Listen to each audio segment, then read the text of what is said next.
আসসালামু আলাইকুম চাচা। তুই এখান থেকে চলে যা, মাত্র ভাতটা খাইছি আমি, ভরা পেটে চেঁচামেচি করতে চাই না। আচ্ছা এত তর্কা তুই করতে পারবো না আমি। আমি আপনার মেয়ের এখন বিয়ে করবো, আপনি কি বিয়ে দিবেন বল? আর নাহলে আমি সবাই আমাকে সম্পর্কের কথা জানাই দিন। কি জানা দিবি? ওই তুই কি জানা দিবি? আর তুই জানালে তোর মতো রাস্তার পোলার কথা কেন বিশ্বাস করবো? প্রমাণ দিলে না সবাই বিশ্বাস করবো। কই কি প্রমাণ আছে দেখি?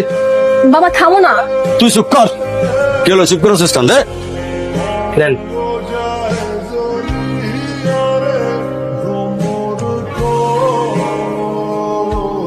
কি চাচা উত্তর প্রমাণ দিতেছিলেন, পাইছেন আপনার প্রমাণ? তুমি আমাকে ভালোবাসো? তুমি যদি আমাকে ভালোবেসে থাকতে তাহলে কখনো আমার বাবার সামনে আমাকে অপমান করতে পারতে। আজকের পর থেকে কখনো যেন তোমাকে আমার সামনে না দেখি। যাও এখান থেকে, এক্ষুনি বেরিয়ে যাও। কিছুই ভালো লাগতেছে না রে, ছোট একটা কারণে আমার উপর অভিমান করে আছে। এটা সামান্য কোনো কারণ না। একটা কথা মনে রাখিস, মেয়েদের আত্মসম্মান বোধ খুবই বেশি, আর তারা আত্মসম্মানের প্রতি খুবই গুরুত্ব দেয়। ওই যে সবার সামনে তুই অপমান করলি না, ওইটা আসলে মাইনা নিতে পারে নাই, যার কারণে খুব রাগ করছে। কিন্তু আপনার মেয়ে তো রাজি না। আরে ভাই, পুরান কথা ভুলে যান তো। আমার মায়া এখন রাজি হয়ে গেছে। রে মা, রাজি না তুই?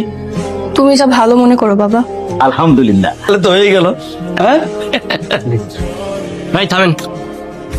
আপনার নাম রাশেদ তাই না? হ্যাঁ আমি তো রাশেদ। তুমি ওই যে নাদিয়ার বাবার দোকানে কাজ করতে মাসুদ না? চিনা যেতে ফলাইছেন, তাহলে অবশ্যই আপনি জানেন যে নাদিয়া আর আমি একজন আরেকজনের পছন্দ করি। ভুল, নাদিয়া তোমার পছন্দ করে না তো, নাদিয়া এখন তোমার ঘৃণা করে, বুঝতে পারছো? হ্যাঁ, মজা নিতেছো?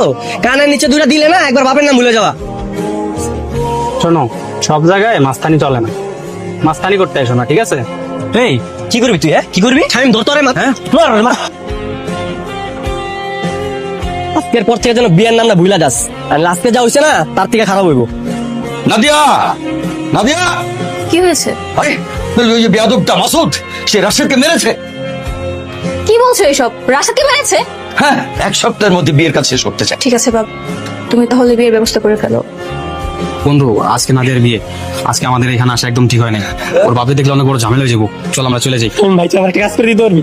তোর জন্য আমি সব কিছু করতে পারি। কি করতে হইব কো? তুই একটু ভিতরে যাই দেখবি নাদিয়া কি করতেছে। আমি জানি ও কবুল বলে নাই। তুই একটু নিজের চোখে দেখে আয় না ভাই। আচ্ছা তুই এখানে খারাপ, আমি দেখে আইতাছি। বলো মা কবুল। কবুল। আমি নিশ্চিত নাদিয়া কবুল বলে নাই, তাই না? চুপ করে আছিস কেন? চল এখান থেকে। আরে নাদিয়া নিয়ে যাবো না? আমি বললাম না নাদিয়া যাইবো না।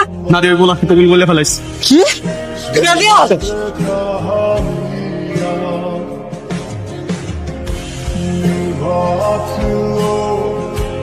মনের